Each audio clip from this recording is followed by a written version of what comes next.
یہاں یہ عالم ہے کہ جے ڈی وینس نے ایک فون کال لیک کروائی ہے، اس کے اندر وہ بات کر رہا ہے جے ڈی، اب ذرا غور کریں، میں نے یہ جو لفظ بولا ہے کہ جان بوجھ کے لیک کرائی ہے، امریکہ کے نائب صدر کی نیتن یاہو کے ساتھ ٹیلی فون پہ بات ہو تو کیا محمد قذافی صاحب لیک کرائیں گے؟ بالکل تو پاسبل ہی نہیں، پاسبل ہی نہیں۔ ہم تو سوچ بھی نہیں سکتے نا، ہمارے پاس یہ طریقے ہیں۔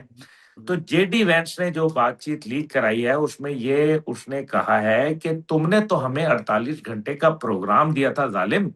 تم نے تو ہمیں مروا دیا، بڑی تکرار ہوئی ہے اس کے اندر۔ اچھا، مزے کی بات یہ ہے کہ یہ بات کیوں کہی گئی؟ اس کا مطلب یہ ہے کہ امریکہ کا قانون یہ کہتا ہے کہ جناب اگر آپ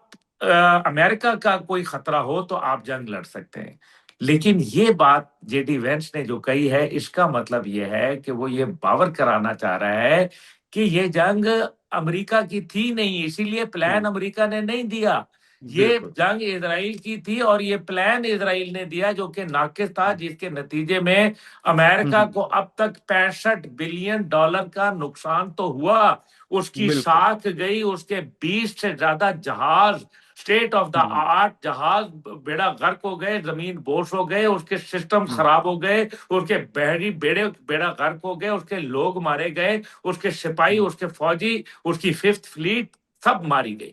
اب یہ وہ باتیں ہیں جو آگے چل کر ڈونلڈ ٹرمپ کے لیے گردن میں پھندا بنے گی۔